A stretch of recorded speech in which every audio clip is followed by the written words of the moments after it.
Hi, my name is Ashley Faith Collins. I'm 35 years old, and I live in a little yellow house on the edge of Asheville, North Carolina, with two rescue cats named Biscuit and Marmalade, a front porch that needs repainting, and a heart that took 3 years to stitch back together after the worst thing I have ever lived through. Welcome back to Inspired Real Events, where ordinary people meet impossible family and the quiet ones learn the loudest lessons. If betrayal, gratitude, and slow burn justice are your thing, you're in the right place. Drop a comment and tell me where you're watching from, and be sure to subscribe. I want to tell you something before I start. I almost didn't share this story. I typed it out once, deleted it, cried on my kitchen floor, made myself a cup of chamomile tea, and typed it out again.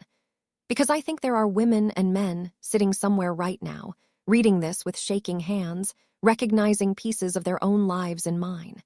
And if that's you, I need you to hear every single word. This is not a story about a villain. That's the part that made it so hard to survive. This is a story about love and trust, and the kind of betrayal that doesn't come from a stranger. It comes from the person who knew your coffee order, who held your hand in the waiting room when you thought you might have cancer, who was standing right beside you in your engagement photos, beaming like she had won something too. Her name was Renee. She was my best friend for 11 years. And she took everything.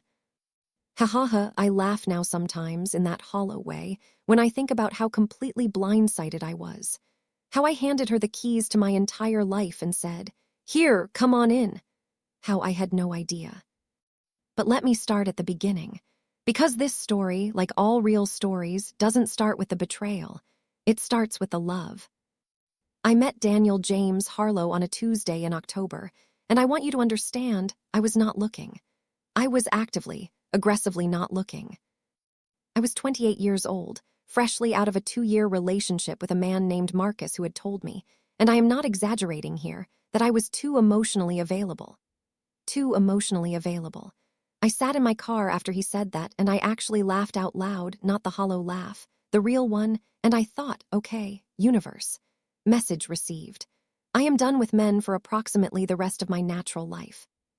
So there I was, standing in the cereal aisle of a Whole Foods on a Tuesday morning, wearing paint-stained overalls because I had been refinishing a bookshelf, hair in a bun that had not been intentional, debating between oat clusters and granola with my entire chest like it was the most important decision I would make that week. And then someone reached past my shoulder to grab a box from the shelf, and their elbow gently bumped mine, and I turned around already halfway into an apology. And there was Daniel.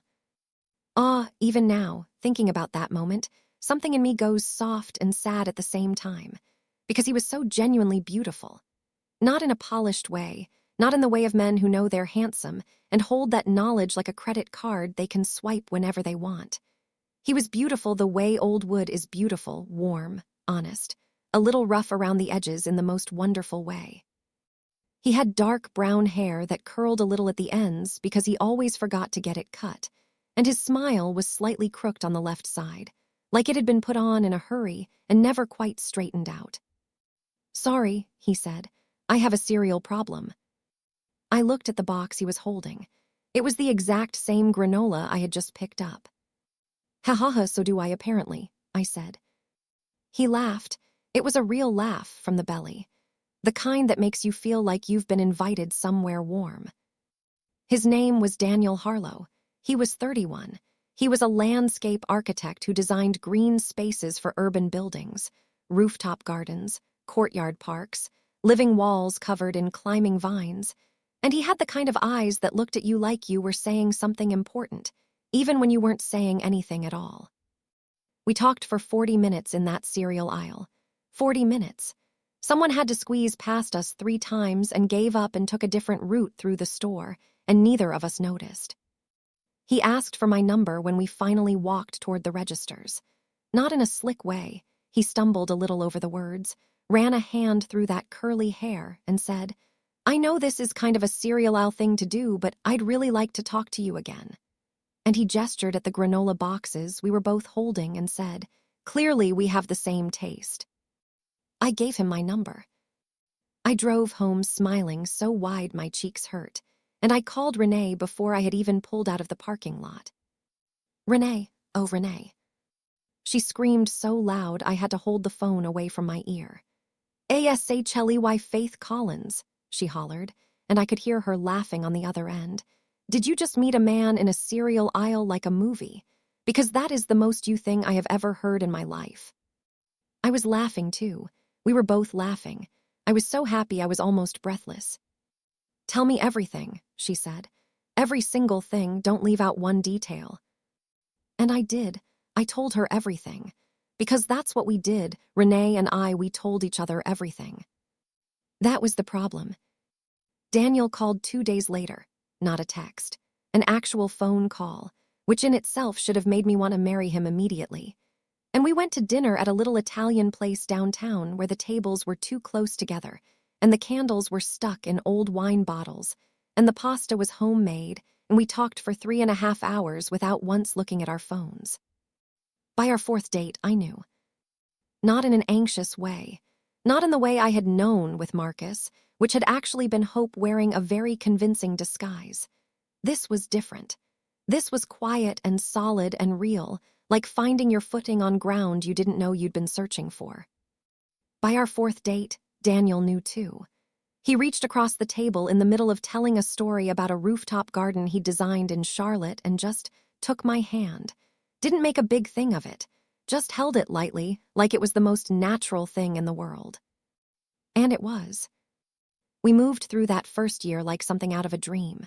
Not a perfect dream. We had arguments, real ones, the kind where voices rise and doors get closed a little too firmly. Daniel had a stubborn streak that could make me want to scream into a pillow. I cried sometimes when I was overwhelmed, and he didn't always know how to sit with that without trying to fix it. We were real. We were imperfect. But God, we were so good together. He used to bring me flowers from his work sites. Not bouquets from a florist, but wildflowers he'd found growing near a project, or cuttings from gardens he was designing, tucked into a paper cup of water so they wouldn't wilt on the drive over. He remembered things. He remembered that my mother had died when I was 19, and that October was hard for me, and every October he would quietly make sure our weekends were full of things that made me feel alive. He remembered that I hated being surprised, but loved surprises I could see coming. He remembered the name of my second-grade teacher that I had mentioned once, in passing, in the context of a completely different story. He paid attention. He genuinely, truly paid attention. I had never been loved like that before. I didn't know what to do with it at first. I kept waiting for the catch, kept looking sideways at the happiness like it might bolt. But it didn't bolt. It just stayed, steady and warm in there. Renee adored him, or at least that's what I thought. "He's perfect for you," she told me, the first time the three of us had dinner together. We were walking to our cars afterward, and she linked her arm through mine and squeezed. "Ash, he looks at you like you're, I don't even know, like you're the thing he was designing all along." I leaned my head on her shoulder and let out a long, happy breath. "I know," I said. I had no idea what I was handing her in that moment. I had absolutely no idea. Let me tell you about Renee Calloway because she deserves a full introduction. She was not a monster. That's the thing people expect when they hear this kind of story. They expect the other woman to be cold, calculating, clearly evil in retrospect. They want there to have been signs. They want to be able to say, "Well, I would have seen it coming." Renee was not cold. She was one of the warmest people I had ever met. She had this giant laugh, even bigger than mine, the kind that filled up a room and made strangers turn around and smile, because laughter like that is contagious.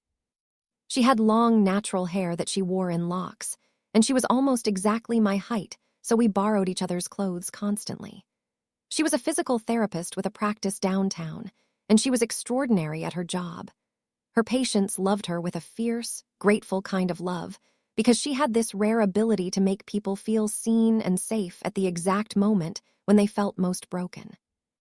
We had met in college, sophomore year, in a literature seminar on Southern Gothic writing, and we had argued so intensely about a Flannery O'Connor story that the professor had stopped the class to listen. Afterward, Renee had turned to me in the hallway, still fired up, and said, "I still think I'm right, but you made excellent points and I want to get coffee and argue more." And I had said, Ha ha ha, same. We had been inseparable ever since. 11 years. 11 years of late-night phone calls and ugly cry sessions and road trips and bad decisions made together and good ones celebrated together. She was the first person I called when I got promoted. She was the person who drove 3 hours in the middle of the night when I had a panic attack so bad I couldn't breathe.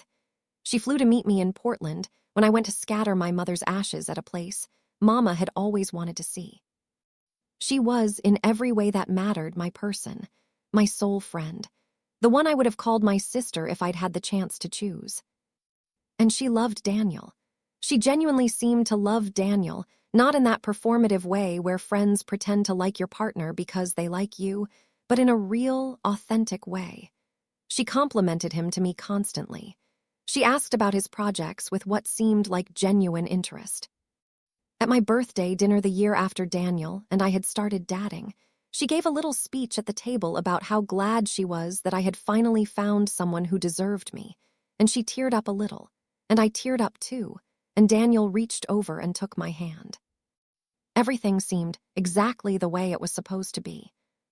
So when Daniel proposed, 22 months into our relationship, on the rooftop of the building where he had designed his very first urban garden, the one in Charlotte, the one he had been telling me about the night he took my hand, I said yes before he had finished the sentence. I can still see the exact look on his face when I said it, that crooked smile going wide, his eyes bright in the city lights, his hands shaking slightly as he put the ring on my finger, this simple, perfect little ring with a rose gold band and a tiny cluster of diamonds that he had chosen himself because he knew I didn't want anything flashy. I was 29 years old and I was standing on a rooftop in Charlotte, North Carolina, and I was so full of joy I thought I might actually float off that building. I called Renee from the car on the way home. She screamed again. She cried. She said, oh my God, ASHLEY. We talked for 2 hours. 3 days later, kneeling on the floor of my living room surrounded by bridal magazines and laptops and printouts of venues, I asked her to be my maid of honor. She cried again. She hugged me so tight I could feel her whole body shaking. There is nobody on this earth, she said, pulling back and holding my face in her hands, eyes wet, that I would rather do this with. Nobody. You are my best friend, Ash, always. I hugged her back. I believed every single word. I believed every single word. The engagement was beautiful. That year, the year before everything fell apart, that year was the most joy I had ever held. Daniel and I moved in together into the little yellow house in Asheville, which was Daniel's already, and he told me to change anything I wanted, make it mine, make it ours. I painted the guest bedroom a deep, dusty blue because it was my favorite color. I brought my 2 cats, Biscuit and Marmalade, and Daniel, who had claimed to be not really a cat person, was fully and completely undone by them within 48 hours. I have a photo of him asleep on the couch with both cats on his chest and the expression of a man who has found his religion. Renee helped us pick out the new couch. She spent a weekend helping me reorganize the kitchen. She drove up from her apartment in Raleigh at least once a month, sometimes twice, and she and Daniel had developed their own easy friendship. They teased each other. They laughed easily together. They ganged up on me sometimes about my inability to make a decision about the wedding cake flavor. Lemon, Daniel said always. Chocolate, I said always. Both, Renee always declared like a referee. You get 2 tiers, this is not complicated. Ha ha ha, we always laughed. It was such an easy, warm thing, the 3 of us together. I look back at that now and I feel something I don't have a word for, something between grief and fury and a terrible, aching tenderness. Because it was real, that happiness. It was entirely real. The love I had for Daniel was real. The friendship I thought I had with Renee was real, at least on my side. What I didn't know was that underneath all of it, something else had been growing. Quiet and unseen, the way rot grows in wood you haven't checked in a while, hidden until suddenly the whole floor gives way. They say hindsight is 20/20, and I believe that. But I also think hindsight has a way of making you feel like a fool for not seeing it sooner, and I want to push back against that.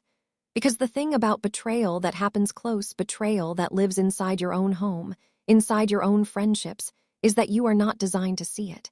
You are not built to suspect the people you trust. That's not naivety. That's the whole point of trust. But looking back, yes, there were cracks. I called them other things. I gave them other names. I explained them away with the patience and goodwill of someone who loved the people involved, which is exactly what the other people were counting on.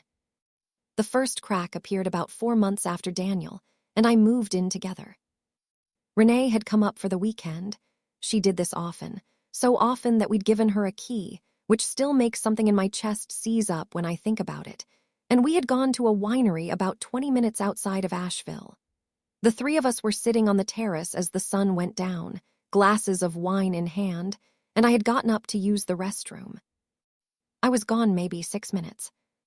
When I came back, something was different. I couldn't name it exactly. It was like walking back into a room where music had just been playing and suddenly it had stopped, that altered quality of the air, that silence where sound had been. Daniel was looking out at the vineyard. Renee was looking at her wine glass, and when I sat down and said, "What did I miss?" they both smiled and said, "Nothing," in a way that felt too casual, too coordinated. I told myself it was nothing. They had probably just run out of things to talk about. Maybe there had been a brief, awkward silence that I was blowing out of proportion. That was the first time. The second crack appeared about 3 months later. Daniel had started working late more frequently, not alarmingly so, but enough that I noticed. He was in the middle of a large project, a major commercial development in downtown Raleigh, which meant he had been making trips there, which was normal, completely normal and entirely to be expected. Except that Raleigh was where Renee lived. He never mentioned seeing her when he was there, and she never mentioned it to me either. Once, when he came home from a Raleigh trip, I noticed he smelled different. Not perfume, nothing that obvious, just different, like he'd been somewhere I didn't know about. I told myself I was being ridiculous. I told myself the smell was probably a client's office, or a restaurant, or just my own anxiety making things up because I had a history of anxiety, and this was exactly the kind of spiral I had worked hard in therapy to catch and redirect. I caught it, I redirected it, I told myself I was safe. Oh, Ashley, honey. The third crack was the one that should have told me. Looking back, this is the one that makes me press my fingers to my forehead and sit with the heaviness of what I couldn't see. It was a Saturday morning in early March. The wedding was 6 months away. Daniel had gone to the farmer's market. He did this every Saturday without fail. It was one of his things. And Renee had spent the night in the guest room, the dusty blue one I had painted. I was still in bed when I heard voices downstairs. 2 voices, quiet. Daniel must have come home early. I lay there for a moment, half awake, listening to the murmur of their voices without being able to make out words. And something in my half-sleeping mind registered something, not a word, not a sentence, but a quality of the sound. An intimacy in the tone that I felt rather than heard. I was fully awake in an instant. I lay there with my heart beating strangely, listening, and then I heard them both laugh at something, that easy, warm laugh, and I heard the refrigerator open and close, and I thought, they're just making breakfast. That's all. They're making breakfast. I got up. I went downstairs. They were both standing in my kitchen, with the shelves I had reorganized, making coffee, and eating the pastries Daniel had brought home from the market. Renee was in her pajamas. Daniel was in his farmer's market jacket. They both looked up when I came in. "Morning, sleepyhead," Renee said, bright and easy. Daniel smiled. There she is, coffee. Everything was normal. Everything was exactly normal. I told myself the strangeness I had felt upstairs was just the disorientation of waking up, just the static of a mind that worried too much. 6 months later, I would remember that morning. I would lie awake in the dark and replay it, and I would finally understand what I had been hearing in their voices.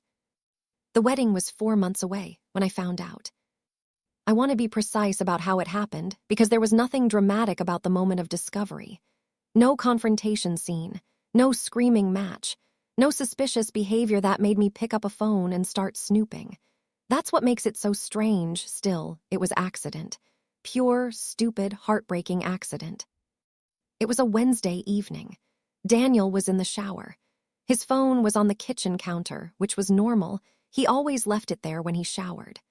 My phone was in the other room charging, and his lit up with a notification, and I glanced over automatically the way you do, the way everyone does, just a reflexive glance. And I saw Renee's name, which was also not alarming. Renee texted Daniel occasionally, not often, but sometimes, about logistics for the wedding, about plans involving me, about nothing in particular. There was nothing alarming about Renee's name on his phone. Except the preview of the message was visible, just the first line, and the first line was, "I keep thinking about Sunday." I stood very still. Sunday, last Sunday, Daniel had told me he was driving to Charlotte for a site visit, a follow-up on an old project. He'd been gone from 10 in the morning until almost 9 at night. He'd come home tired. He'd said the meeting had run long and traffic had been terrible. I had made him dinner. I had asked about the project. He had answered. We had watched TV on the couch with biscuit and marmalade. I stood in my kitchen with my hands very flat on the counter, and I thought, maybe it means something else. Maybe they had met up for coffee while he was driving through Raleigh and it was nothing. Maybe Sunday was about something else entirely, something completely innocent that I had no context for. I thought all of these things. And then, slowly, like someone turning up a volume dial they had been turning for months without knowing it, all of the small cracks I had plastered over began to show. The smell when he came home from Raleigh. The silence when I came back from the restroom at the winery. The voices in the kitchen that morning, the quality of the laugh. I picked up his phone.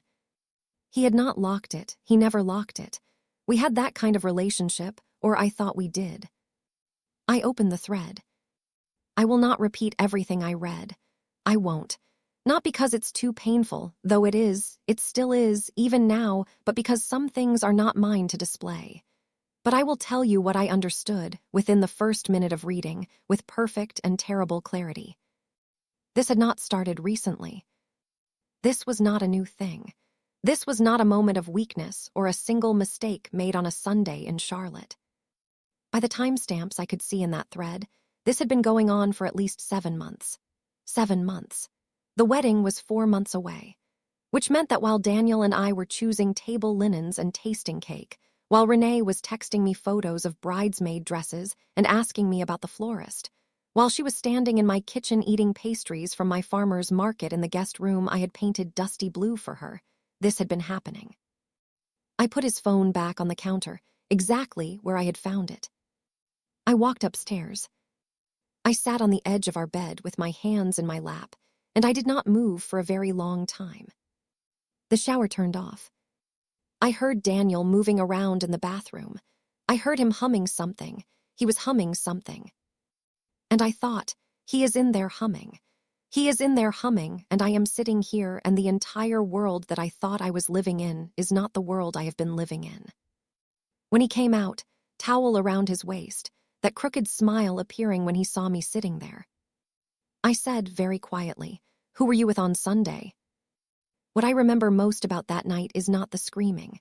There wasn't much screaming, actually, not at first. What I remember most is the silence. The long, terrible silence after I asked that question, while Daniel stood there in the bathroom doorway with a towel around his waist, and that crooked smile fading from his face like someone had reached up and wiped it clean. He knew immediately. I could see it, the exact moment he knew that I knew. The color changed in his face. His hands dropped to his sides. And that small, awful thing happened that I have never been able to forget.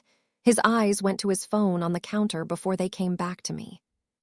He looked at his phone first. He looked at his phone before he looked at me. "Ash."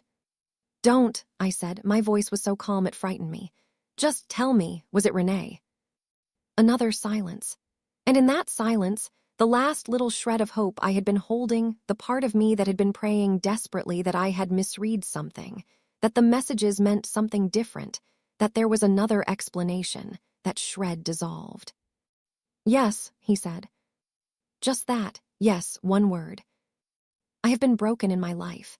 I have experienced loss. My mother died of cancer when I was 19, and I know what it feels like to have grief crack you open like something hollow. But this was a different kind of breaking. This was the kind that happens when the ground beneath you isn't just gone, but was never there to begin with. When you realize the floor you thought you were standing on was a painting of a floor." "How long?" I said. He couldn't say it at first. He started twice and stopped. And I said very quietly, "Daniel, how long?" "7 months," he said, "a little more." 7 months. 7 months of looking into his face every morning. 7 months of coming home to him. 7 months of planning a wedding. 7 months of calling Renee on the phone and telling her things I hadn't even told myself yet, because that was what we did. We told each other everything. The sob that came out of me then was not like any sound I had ever made before. It came from somewhere I didn't know I had. It came from the floor of me, from the very bottom, and it tore up through my chest like something physical, and I pressed both hands over my mouth as though I could hold it in, but I couldn't. I wept. I wept in a way I hadn't since I was 19 years old on the floor of a hospital corridor. Daniel said my name. He moved toward me. "Don't," I said, and I said it so sharply with such unexpected force that he stopped. "Please, don't touch me." He stood there. I sat there, and the silence between us was the loudest thing I have ever heard. Eventually, when I could speak again, I asked him, "Do you love her?" I don't know why I asked that. I think part of me needed to understand the size of what had happened, whether this was a mistake or a choice, whether I had been competing and just didn't know it. He was quiet for so long. And then he said, "I don't know." Which was, in its own way, worse than yes would have been. I told him to leave. I sat on the edge of that bed with the ring still on my finger. I didn't take it off until much later. I couldn't. My hands were shaking too badly. And I told him, very calmly, to get some clothes and go to a hotel tonight, and we would figure out the rest later. He left. I sat in the bedroom for a long time after the door closed. Biscuit came and put his head in my lap, and I pressed my face into his fur, and I let myself fall completely apart, in the dark, in a room that still smelled like Daniel's shampoo. I did not call Renee. For the first time in 11 years, I had something to tell her and I could not call her. That loss, the loss of the person I would have called, was almost bigger than the rest of it. Almost. I called my cousin Brianna. It was past midnight and she answered on the second ring, which is exactly the kind of person Brianna is. And when she heard my voice, she said, "I'm coming." Before I had gotten 3 words out. "You don't have to." "Ashley Faith Collins, I am getting in my car right now." Brianna lived 40 minutes away. She made it in 30. She sat with me on the kitchen floor. We ended up on the kitchen floor. I don't even know exactly how. And she held me while I told her everything. I told her about the messages, about the 7 months, about Daniel standing in the bathroom doorway, about I don't know. I told her everything in the order it was coming to me, which was not a linear order at all. It was scattered and fragmented, and she listened to all of it without trying to arrange it. When I was finally empty, when I had said everything there was to say and there was nothing left to say, she sat back and looked at me with an expression I won't forget. "I need you to take the ring off," she said. I looked down at my hand. I had been staring at it on and off for hours. That simple, perfect little ring with the rose gold band. "I can't," my voice broke. "You can," she said. "Not because it's over, not because anything is decided, but because you need to not look at it tonight. You need to just be Ashley tonight, not fiancé Ashley, just you." She held out her hand. I slid the ring off.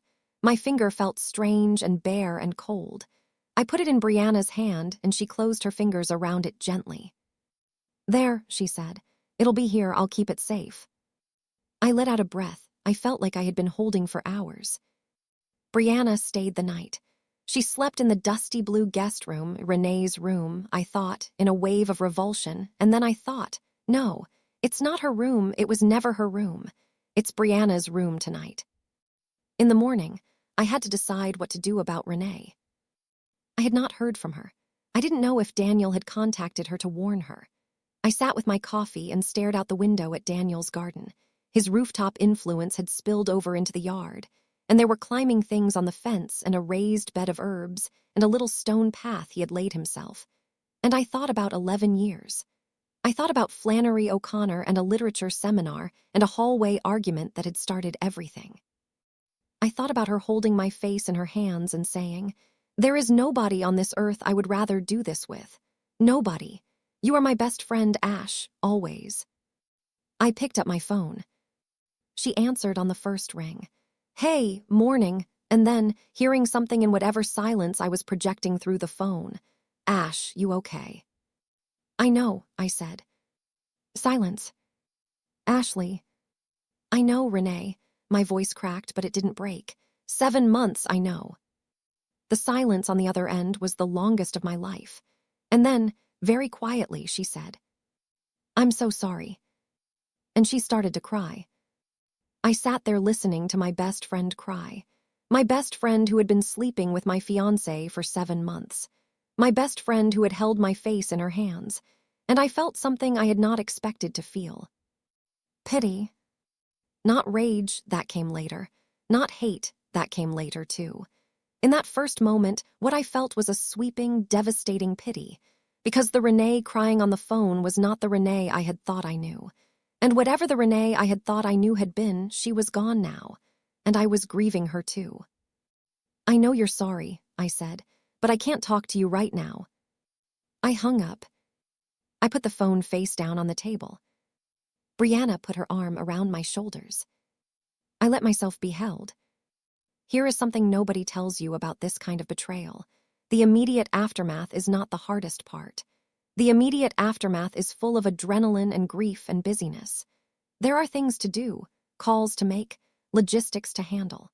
In some terrible way, the immediate aftermath is easier than what comes after it, when the adrenaline is gone and you have to figure out how to exist in a world that doesn't look the way you thought it did.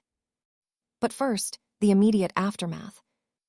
I had to call the venue, the florist, the caterer, the wedding planner, a cheerful woman named Gloria who cried on the phone when I told her, which I had not expected at all and which undid me completely for about 10 minutes. The venue had a partial refund policy for cancellations over 6 months out. We were just barely still in that window. I sat at the kitchen table with my laptop and a legal pad, and I dismantled the wedding piece by piece, like taking apart a house you had spent a year building.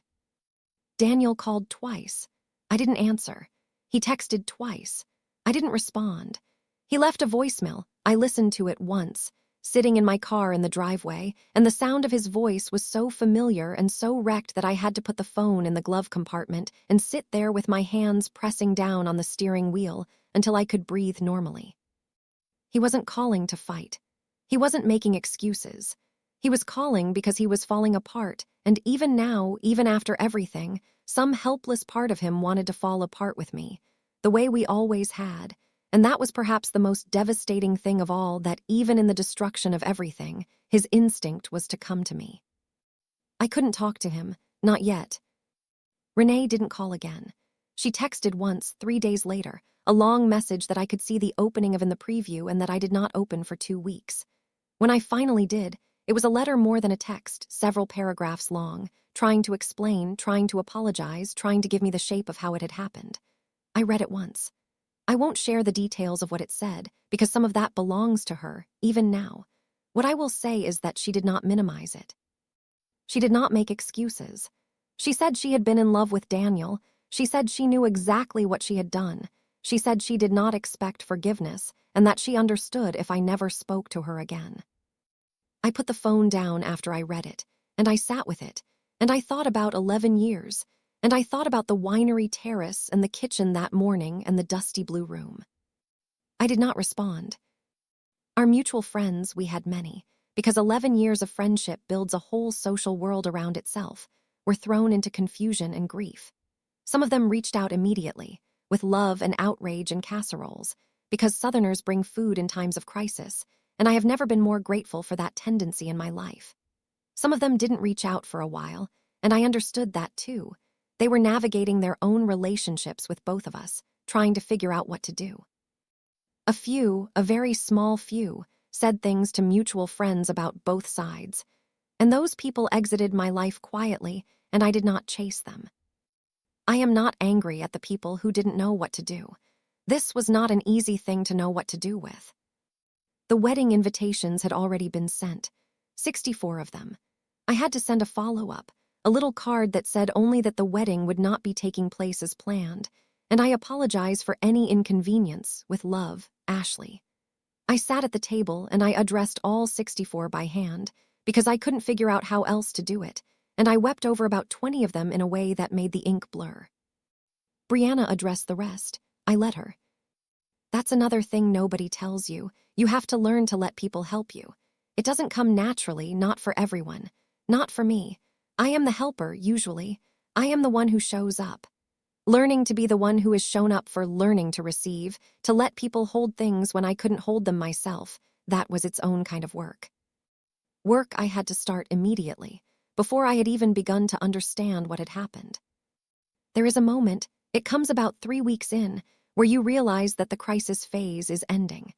The phone calls are fewer. The casseroles have stopped.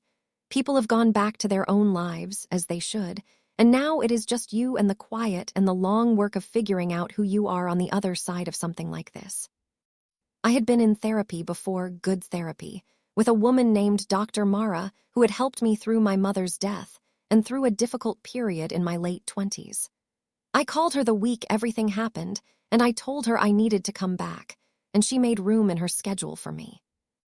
Therapy saved my life. I don't say that dramatically. I mean it plainly. Without Dr. Mara, I do not think I would have found my way back to a self I could recognize and live inside. Here is what I was not expecting. In therapy, we did not spend most of our time on Daniel. We spent most of it on Renee. Daniel's betrayal had broken my heart. Renee's had broken my understanding of reality, and those are not the same thing. A broken heart heals, it scars, it aches, but it heals. A broken understanding of reality is something different. It made me question everything. Not just the friendship with Renee, not just the relationship with Daniel, but my own perception, my own judgment, my own ability to know what was real. If I missed this, I said to Dr. Mara, what else am I missing? How do I trust anything I think I know about the people in my life? You're describing a loss of epistemic safety, she said. The confidence you had in your ability to read your world. And that's real, that's genuinely been damaged. The question isn't whether you were wrong to trust. The question is what you do now with the information you didn't have then. I turned that over for a long time. I was not wrong to trust, she kept coming back to that. The failure was theirs, the betrayal was theirs. My trust, my willingness to love openly, to give generously, to assume good faith, was not the problem. It had simply been taken advantage of, and there is a crucial difference between those two things. It took a long time for that difference to settle into me, but it did, eventually. It did. In the meantime, I lived my life. I got up in the mornings. I went to work. I was a graphic designer, working for a small agency downtown, and my colleagues were kind and professional and gave me space when I needed it and distraction when I needed that. I took Biscuit and Marmalade to the vet for their annual checkups. I planted a small vegetable garden in the raised bed Daniel had built, because it was spring and things were growing, and it seemed wrong to let the bed go to seed. I did not talk to Daniel for almost 2 months. When we finally did talk sitting across from each other in a coffee shop downtown, neutral territory, both of us pale and hollow-eyed in a way I recognized as grief, we talked for a long time. He told me things I needed to hear. That he was sorry in a way he didn't have words for. That he had not been fully honest with himself about what was happening until it was too late. That he was in therapy.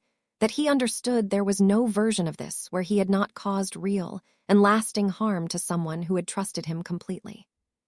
He did not ask me to take him back. I think he knew I wouldn't. I think he also knew that what had broken between us was the kind of thing that can be grieved and learned from but not repaired, not back into the same shape. Some things are like that. I loved you, I told him. I really, completely loved you. I know, he said. I loved you too. I'm sorry that wasn't. He stopped. His jaw tightened. I'm sorry. I nodded. We sat there for a moment longer. Two people at a coffee shop table with 2 cups of coffee going cold between them, finishing something. Take care of yourself, I said finally. You too, he said.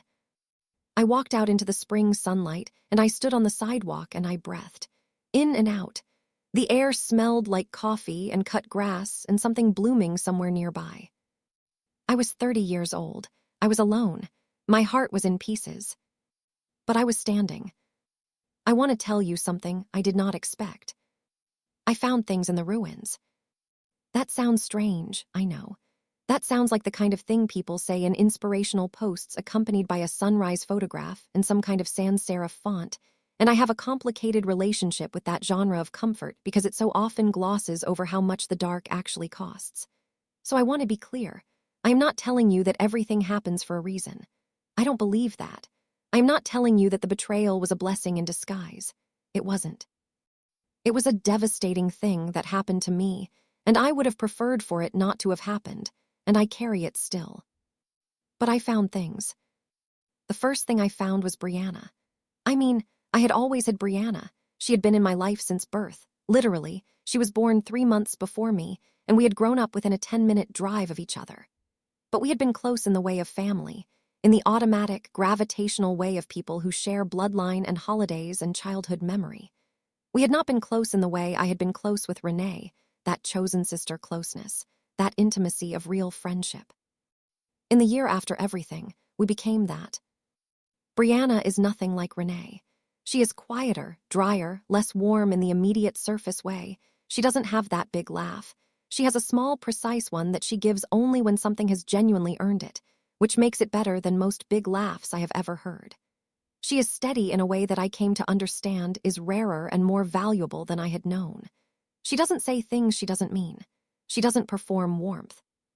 She just shows up, again and again, reliably, like a good foundation. You don't notice it when it's there, and you notice it enormously when it's gone. I started noticing it was there. The second thing I found was myself, or a version of myself that I had been growing toward without knowing it, a version that had been crowded out by the business of being a fiancé, a best friend, the center of a particular social world, a woman whose identity had been so tangled up in her relationships that losing them felt like losing the self entirely. But the self was still there. It had been there all along. I started painting again. I had painted through college and then, somewhere in my 20s, set it aside, too busy, too many other things, the usual story. But one Saturday morning I drove to an art supply store and spent an embarrassingly large amount of money and came home and set up a little space in the corner of the living room, and I painted for 6 hours straight. I painted badly. I painted the way you play a piano after 10 years of not playing, with all the rustiness and enthusiasm and the occasional flash of something that remembered how. I cried 3 times while I was painting that first day. The second day I cried once. The third day I didn't cry at all. I just painted. By summer I had filled 2 canvases I was genuinely proud of. By fall I had been asked to show 3 pieces in a small local gallery exhibition, the kind of thing that only matters to the people in the room and means absolutely everything. I also traveled. I went to Portland alone, the same Portland where I had scattered my mother's ashes, and I walked around for 4 days and I ate in restaurants by myself, and I sat in a coffee shop for an entire afternoon doing nothing but reading a book, and I discovered that I liked my own company. Genuinely liked it.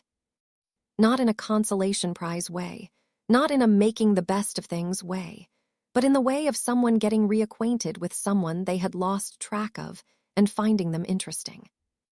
I talked to Dr. Mara about the grief, and there was a lot of grief. Not just for Daniel, not just for Renee, for the wedding that didn't happen, for the future I had imagined, for the version of myself who had been so certain and so happy standing on a rooftop in Charlotte. I grieved that woman. I grieved her happiness. I grieved the life she thought she was going to have. And slowly, carefully, the way things heal when you let them, I began to build something else. I will tell you about the most unexpected moment of that whole rebuilding year. It happened on a Tuesday. Tuesdays, apparently, are my days, about 14 months after everything came apart. I was in the cereal aisle of a grocery store, different grocery store, different city, but cereal aisle nonetheless. Haha, I know. I stood there and I looked at the granola, and I thought about the first Tuesday, the Whole Foods cereal aisle, Daniel with his curly hair and his crooked smile. And I waited for the wave of grief to hit me the way it always had. And it was just a wave. It wasn't a flood. It came and it moved through me and it went. I put the granola in my basket. I walked to the register. I drove home. I was okay. But here is the thing I have not told you yet. The thing that I sat with the longest, that I am still sitting with. The thing that is, in the end, the actual lesson of all of this. When I think about Renee, I think about the moment at the winery when I came back from the restroom and something had changed in the air. And I think about the morning in the kitchen with the pastries. And I think about the letter she sent, several paragraphs trying to explain.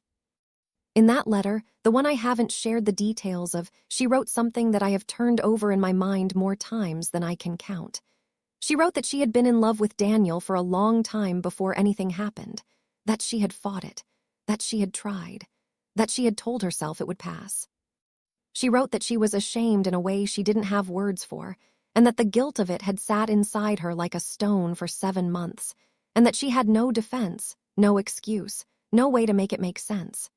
She wrote that she had told herself, in the quiet of her own mind, that she was protecting me.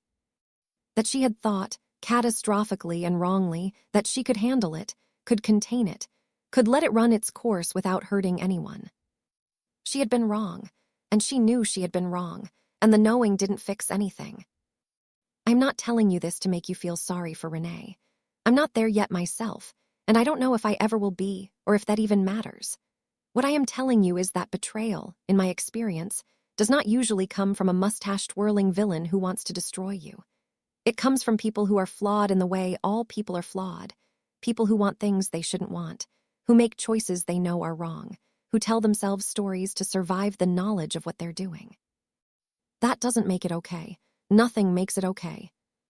But understanding it, letting it be human, fully human, in all its ugliness, was the thing that eventually let me stop organizing my life around it.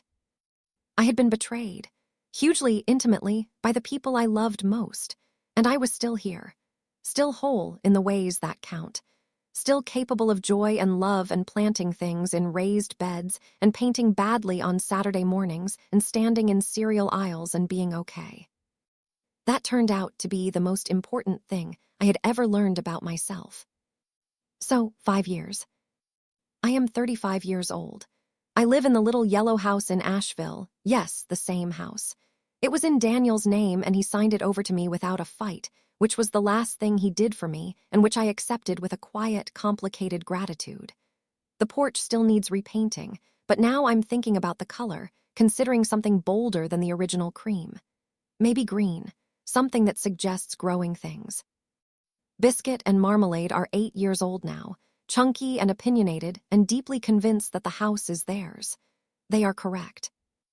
I am a graphic designer still, but I went freelance 2 years ago, and it was the best professional decision I have ever made.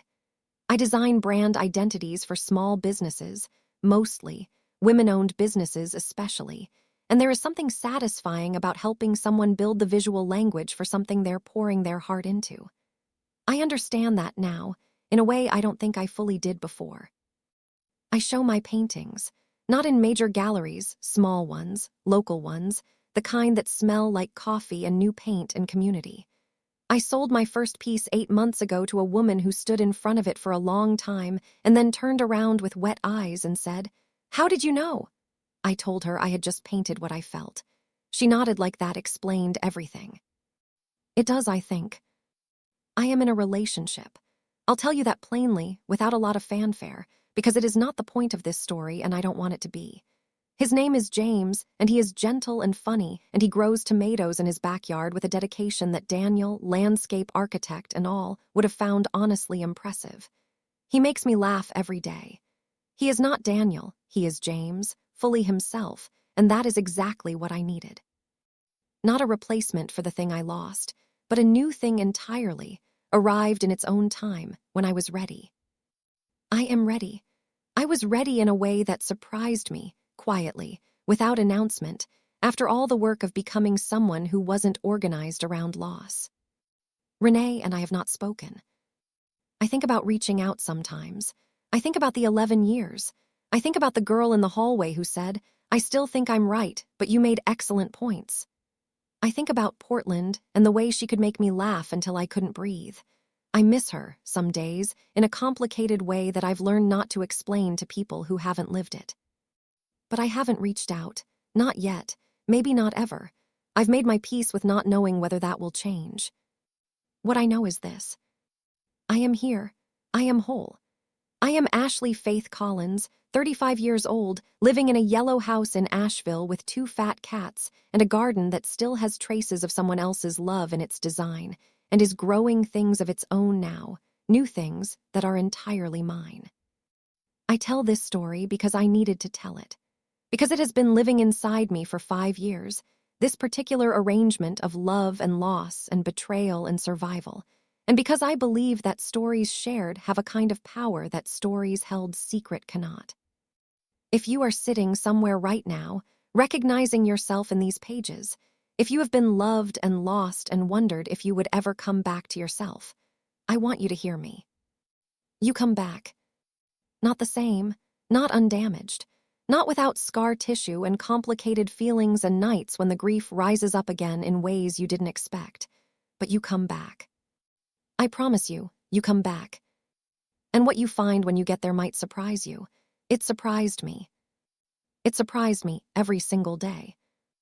Ashley Faith Collins is a graphic designer and artist living in Asheville, North Carolina. This is her story, told in her own words. Thank you for watching. This has been Inspired Real Events. If this story moved you, touched you, or reminded you of something you've been carrying, share it with someone who needs it. And in the comments below, tell me, have you ever been betrayed by someone you never suspected? I read every single one. Until next time, take care of yourselves. Take care of each other. Ashley. And if this story moved you, share it with someone who needs to hear it. Drop a comment. Tell me about the door that opened for you. Hit subscribe, and I'll see you in the next one.